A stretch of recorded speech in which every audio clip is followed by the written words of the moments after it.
Well, it is a sign of the times, folks. Flu season, it's coming. And the pandemic, it's not going. Not yet. It hasn't exited the picture. So now what?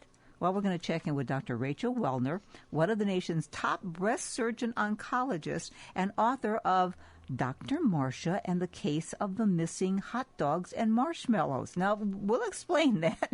I mean, it's a long title, but it's kind of cute. So how does an oncologist fit in with children's books where the main character is Doctoroo? Well, Dr. Wellner has been in her field for over 20 years, and she cares about kids and how they relate to the medical field. And you know what? I think we're all kids when it comes to the medical field. We've never grown up. Dr. Wellner, thank you so much for taking the time to be with us. Thank you, Mary Jane. Thanks for having me. It's a pleasure. Hi, Doctoroo. Where did you come up with the character Doctoroo? Well, she's the kangaroo doctor. It sort of rolled off the tongue. It fit. You know, when I was conceiving of which animal would make the best doctor, kangaroo doctor really sort of fit. Her first name is Marsha because she's a marsupial, a special mammal that has a pouch. So she's Dr. Marsha Roo, and her surname being Roo, so her, full name is Doctoroo. I think that's adorable. So when did the hot dogs and marshmallows come in? Well, this book is actually it's a backwards way to teach about nutrition. Dr. Roo gets called on a mission in Washington D.C. She's an international doctor, and she flies her own propeller plane, and she takes her furry pals over to Washington to find out who stole all of the hot dogs and marshmallows for the 4th of July cookout. And in the span of that, she teaches her friends and the audiences all about healthy eating and, ways to basically address hunger and nutrition by talking about what are the main foods that should be eaten, followed by foods that should be eaten with lesser frequency, and, of course, the marshmallows and the hot dogs being a rare treat, but still on the menu once in a while, particularly for special occasions. Got it. Now, you also get into this whole thing, we got the flu season. We're still in the pandemic. It's not over. So we got a double whammy coming, don't we? We do. Especially for those who suffer from chronic illness and are at particular risk from both COVID and the flu. So in addition to getting vaccinated and the flu shot, people should protect themselves by practicing good health and hygiene. I think you're alluding to my hand washing book, which is book number 2. Oh, what's the name of that book? That is Doctoroo and the Case of the hacking hippo. So she's a hippo who keeps coughing. Oh. She's an opera star, Hilda Hippo, because hippos have very loud voices. Mm-hmm. And essentially the book leads us all to the conclusion that Hilda is getting herself sick by taking mud baths and not washing her hands properly afterwards. So that's sort of the message of the book. Is that's cute. Hand wash. That's cute. Mm-hmm. That, you kind of go around with a fun story to get to the actual facts. I think that's cute. Yes. Oh, thank you. Well, what I'm doing is I'm taking basically a differential diagnosis that you use in medicine. We think about what could be the top 5 causes of what's making a person sick from something and rule them out one by one. So that's the mystery that Dr. Roo takes all the audiences on is, what else could be causing the cough until she finally figures out that it's Hilda herself who is not practicing correct hygiene. Exactly. We've got so much information and misinformation going out there. It's just absolutely incredible. And I know the pandemic has been a real mess for everybody, including doctors. But we've got the vaccines. How do you feel about kids now being vaccinated? We have been having the kids from 12 to 16. Now yes, from now 5 to 11. How do you feel about that? Well, as long as, the evidence that seems to be coming out is solid, I think one of the biggest problems with this pandemic is just how we're having to go into it and learn about it as it's evolving, as opposed to, something that we can study in the lab for many years and have a lot of data going in. And that's what we're lacking here. We're lacking a lot of data, and we're having to make major decisions based on minimal data. That being said, we're accruing enough data to say that it is safe for the children to be vaccinated, and probably, since children, unfortunately, they spend a lot of time with each other, and close time, they spread things quite rapidly. It may really, hopefully, lower the incidence of COVID if they are vaccinated, and these trials will prove that it's safe before children are exposed to the vaccine. What gets me is when somebody says, I've never done vaccines. Yes, you did. You couldn't go to school if you didn't have certain vaccines. So please. That's true. I get asked to this day what my vaccination record is for walking into a hospital. Exactly. And I mean, come on. And to say that everything has to be perfect, no drug or no vaccine is perfect. Agreed?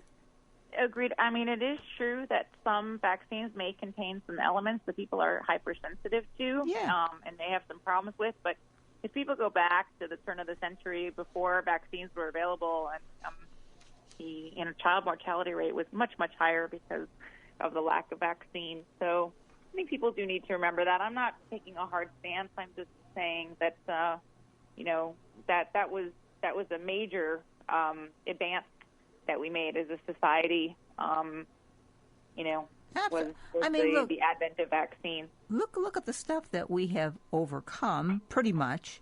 But, smallpox, measles, polio. I mean, and that's just a few. We've had a lot more than that. But the thing is, again, like you said, there's going to be sensitivity to anything. I mean, look at the commercials on TV, Dr. Wellner.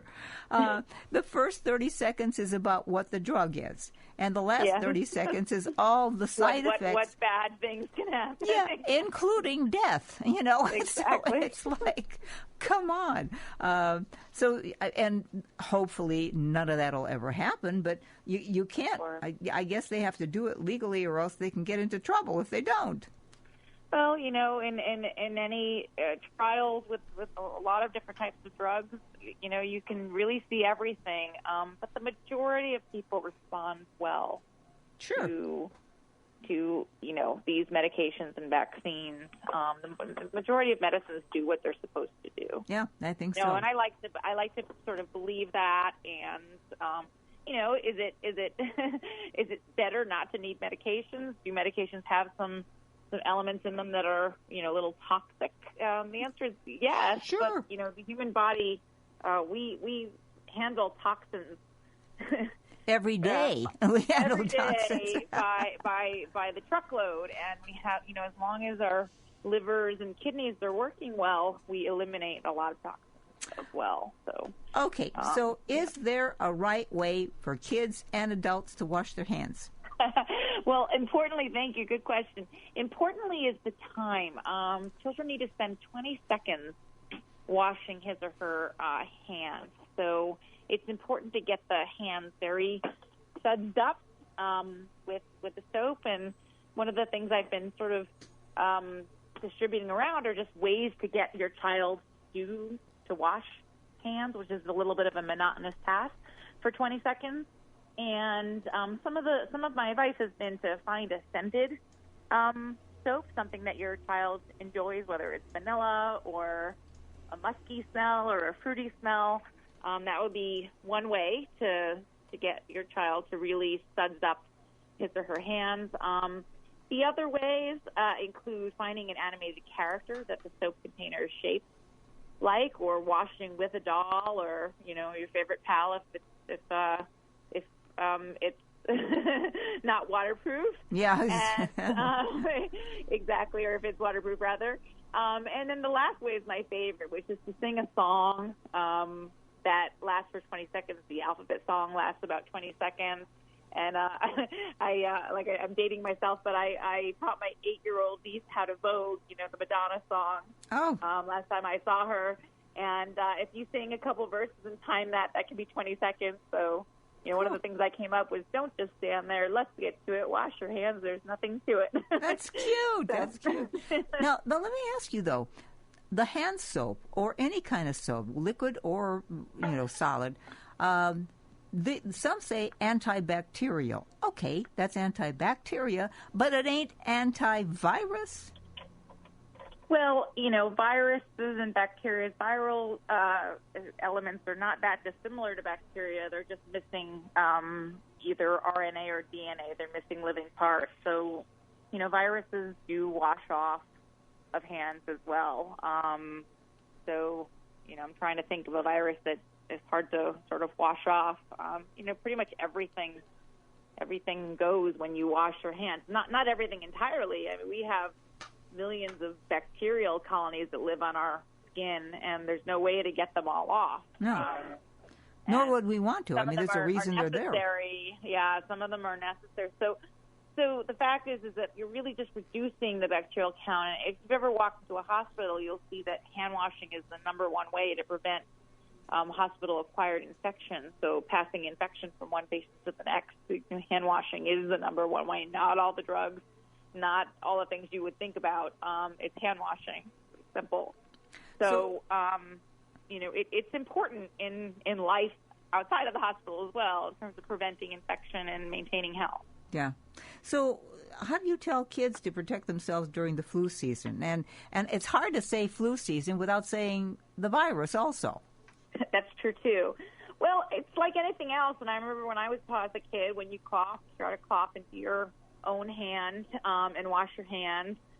Carry Kleenex with you and try to blow your nose into the Kleenex, not into your hands and walking around touching other kids with it. So just good common sense, hygiene tips. The hand washing is important. If you soil your hands, wash them. So kids should be taught this like anybody else. The distancing is a little bit difficult among kids. Well, kids don't do that. I mean, kids are playing with each other. And I have exactly. I have two cousins. One, I think she taught like 4th grade or 5th grade. She said, now she's retired now, and she said, I'm kind of glad I'm retired because how do you stop kids? I mean, they get their noses running and they put the hands there and that's Some a kid of it is thing. a little inevitable. Yeah, it's a kid thing. And she said, you can't stop them from doing that. That's what kids do. Sure. Some of it is absolutely inevitable, and, we just have to do our best to keep them clean and healthy, and if they do get sick, to make sure that that you bring them to the doctor as soon as possible to try to handle whatever they've contracted, keep them healthy. The good thing about kids is that if they get sick, they get healthy pretty fast, and then they develop antibodies to whatever has gotten them sick. Yeah. So, I guess the bigger concern would be usually, a child around an older person who could be at risk for complications of either the COVID or flu. Yeah, what I don't understand, it's like, why do we lose such a lot of immunity as we get older? Why can't we strengthen the immunity? I don't get it. Well, there are supplements and ways, things that as we age, we do lose cells of all type. Cells senesce. In other words, they die off. And, as we get a little bit older, we do lose some of those cells, just like everything else, including brain cells, unfortunately. Well, it refers to most cells of the body, which, regenerate at a more rapid rate when we're younger. Don't tend to as we age. So, the same is true for the immune system. Got it. And, if we look at all the diseases and the viruses and the flus, and it's like, I'm almost surprised that humanity survives sometimes. Well, it's important to remember that we do, and we survive, and we keep making all sorts of advances in science and medicine. So, as frightening as it may be to adopt some of these new vaccines, I can understand that. It's also important to remember that we move forward, and humans we're designed, animals in general are designed to survive.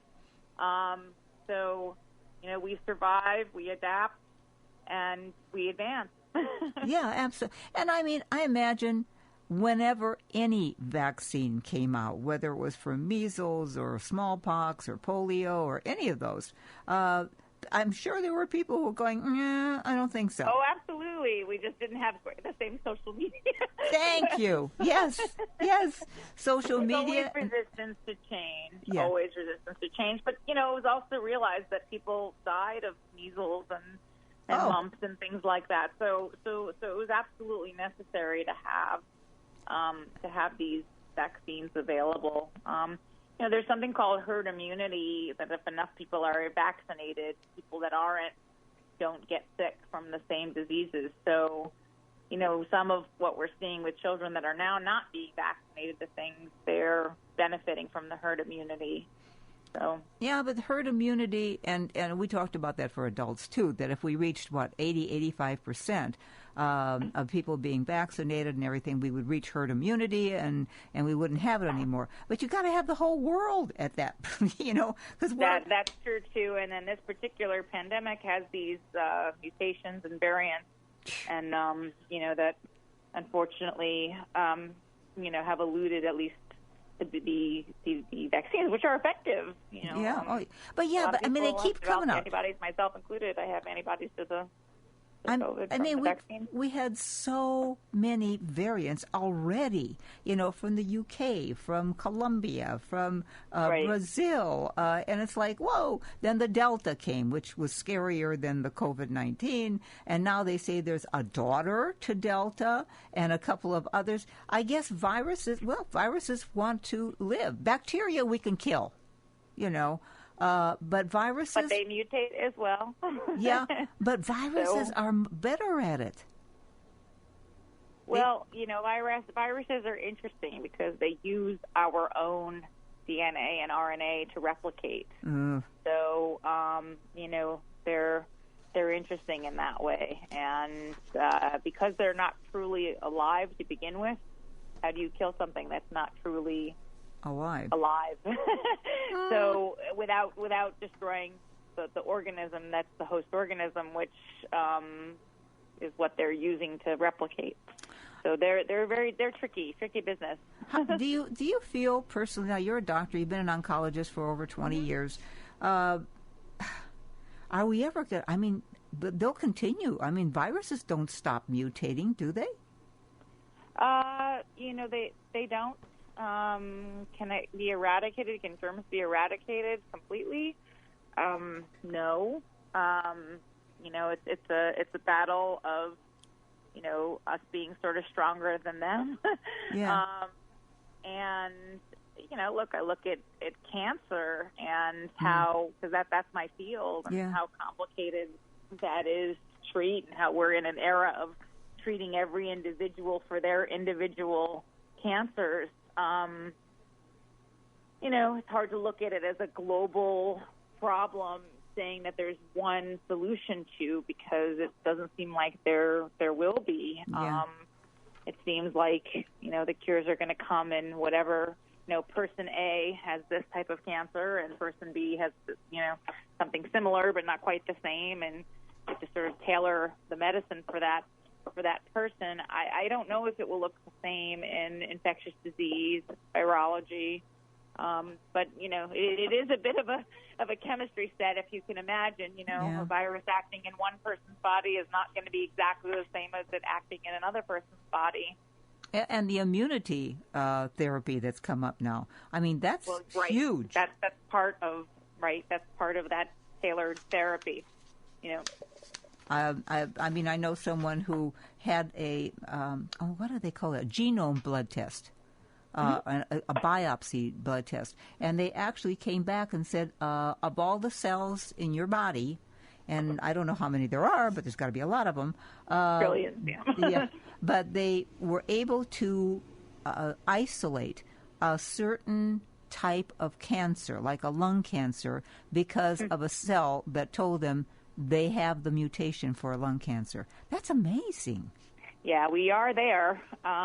We are there. It's amazing that we've gotten to that point. You know, the next step is now what to do about it. Yeah. So that's the sort of the yin and the yang of having all that genomic information. We can tell people a lot about what they're at risk for, but you can't go taking out everybody's lungs. Oh, no. But they do have a cell-targeted therapy now. So I think that's absolutely incredible. And there's more to come. I remember there's a lot more to come. I think we're looking at almost Star Trek type medicine. It's pretty amazing, you know. I'm waiting for the tricorder. I'm sick and tired of being probed. You know, I don't want to be probed. Just give tricorder this little beep beep beep beep and tell me what I got. You know, right? Well, it's coming. If you think about it, you know, there's something called a capsule endoscopy that you swallow, and it can tell you where you have a suspicious area and somewhere in your from your esophagus to your colon. Really? They do have. There are alternatives now, and even stool tests to tell you if you're at risk for colon cancer without having to have the whole scope. So, things are like what you're talking about. These liquid biopsies that give you genomic information. We're sort of there. We're at least on the cusp of organizing all that information. I'm waiting for the nanotechnology that they send a little something down into you, and it takes care of it. That's it. We're done. That would be, like I said, the next step. Yeah, there you go. What's wrong now? How to fix it exactly? Now, do you have a website? Oh, absolutely. For the Doctoroo, it's www.doctoroo.health. Okay. And the book itself, let's see, I'll say the whole thing. Dr. Marsha and the Case of the Missing Hot Dogs and Marshmallows. Where is that available? Yes. So you can find that on the website, as well as the second book, The Case of the Hacking Hippo. Okay. It's on the website, and it's also on Amazon. So if you just plug in the title, so Doctoroo in the Case of the Hacking Hippo, and Dr. Marsha in the Case of the Missing Hot Dogs and Marshmallows, or my name, Dr. Rachel Wellner or Rachel Wellner, and that will come up on Amazon. Well, you're just all over the place, aren't you? I love it. I love taking care of people. I always loved helping people my whole life, so this is just another iteration of it. I think it's fantastic, and please keep up the good work, and, you're welcome to come back anytime. You got my number, so, give me a call. Thank you. This is really has been a wonderful chance. I have a Doctoroo 3 coming, actually, Doctoroo in the Case of the Red Hot Hawaiian. Ooh. And it's about sun care. So when are you going to have that out? Do the math. Probably around January, right after the first of the year. Okay, call me. I will. All right. I'll keep your number here. Thank you so much, Mary Jane. You bet. Dr. Wellner, thank you. Take care. And Very interesting podcast. Thank you so much. Good luck to you. Happy holidays, all. Same to you. Stay well. Stay healthy. That's right. Getting info at every age is what we need, folks. And if we can do that, you start with the kids, let them start knowing how to take care of themselves, and they're going to have to the rest of their lives. It's up to you and me to make sure it's the right way.